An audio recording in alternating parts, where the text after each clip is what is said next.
Selamat pagi rekan-rekan pecinta berkebun organik di seluruh Indonesia. Masih dengan Bambang di sini di Sekolah Tumbuh Sewon Bantul. Pada video kali ini saya ingin memaparkan secara sederhana bagaimana sekolah kami mengolah sampah organik menjadi pupuk kompos.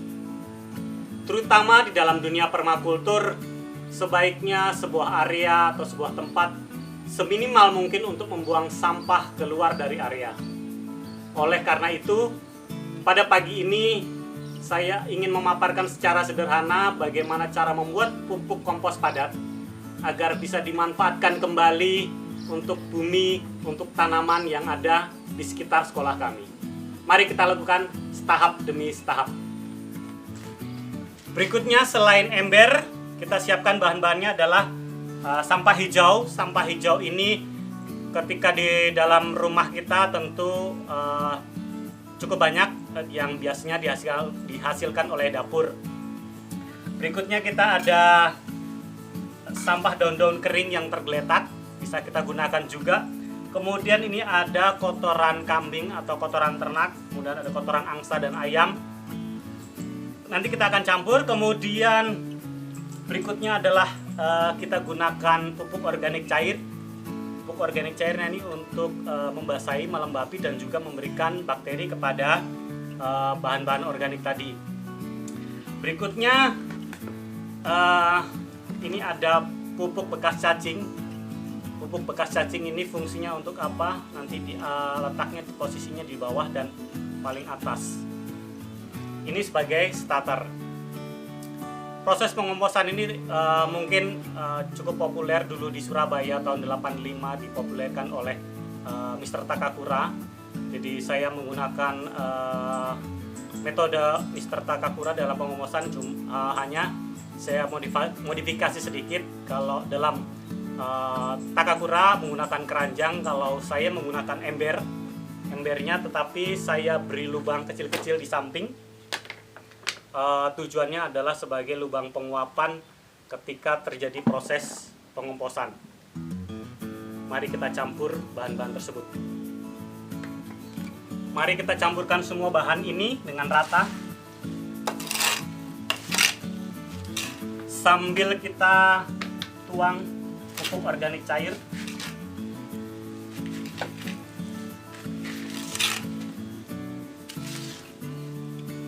Satu botol ini cukup.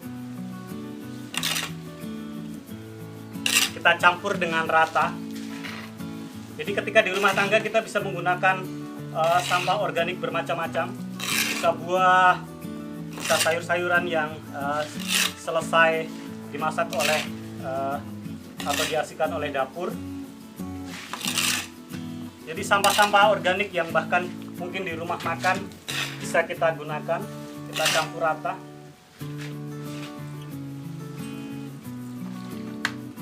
Baik, kita aduk terus sampai rata sambil kita berikan pupuk organik cair. Fungsinya agar bakteri yang ada di dalam pupuk organik cair bisa mempercepat pembusukan dan proses pengomposan. Tidak usah terlalu basah, yang penting lembab dan rata, tercampur rata semua bahan-bahan tadi.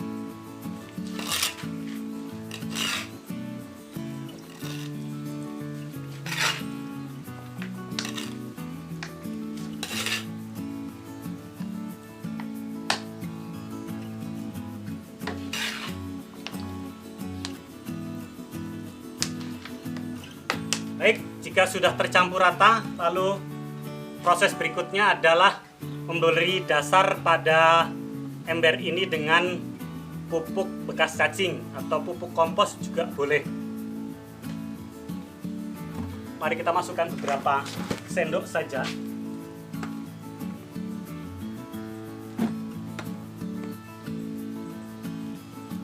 Tujuannya untuk menyerap air dan sebagai starter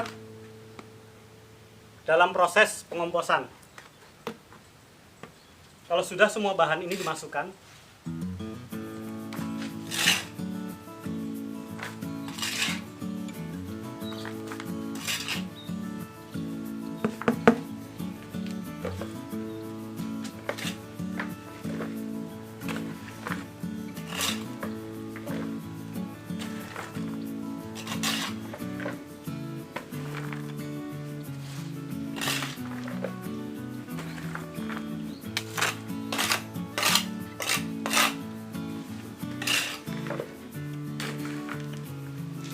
masukkan, jangan sampai menutupi lubang.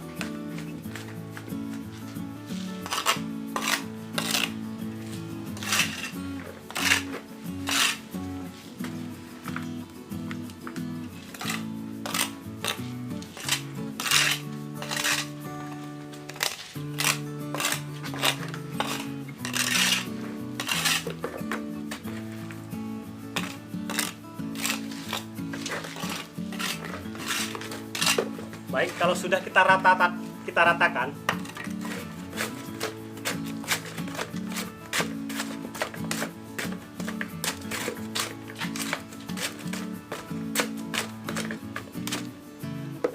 kemudian tahap terakhir adalah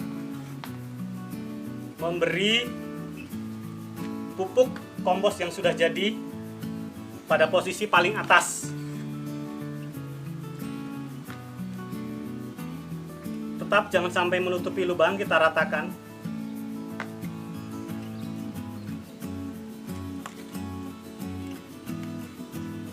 Fungsinya untuk menahan uap air agar tidak terlalu basah ketika terjadi proses pengomposan. Ini juga pupuk kascing ini sebagai starter untuk memperbanyak bakteri di dalam proses pengomposan tadi. Kalau sudah proses ini tinggal kita simpan, lalu sebelumnya kita ambil tutup dulu. Kalau sudah kita tutup ember ini rapat, pupuk kompos ini bisa digunakan setelah lebih dari 1 bulan, seperti yang saya tunjukkan pada video sebelumnya pemanfaatan dari pupuk kompos ini. Baik, demikianlah tadi pemaparan sederhana saya bagaimana cara membuat pupuk organik atau pupuk kompos dari bahan-bahan yang ada di sekitar kita.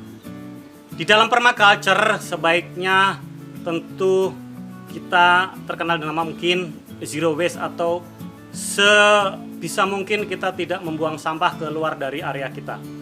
Sampah-sampah atau bahan-bahan organik yang ada di sekitar kita bisa kita proses menjadi pupuk organik atau pupuk kompos, sehingga bisa kita kembalikan lagi ke alam dan berfungsi untuk kesuburan tanah dan kesehatan tanaman.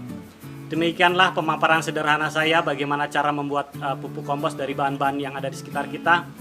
Nantikan video saya selanjutnya, tetap di Dunia Permaculture Indonesia.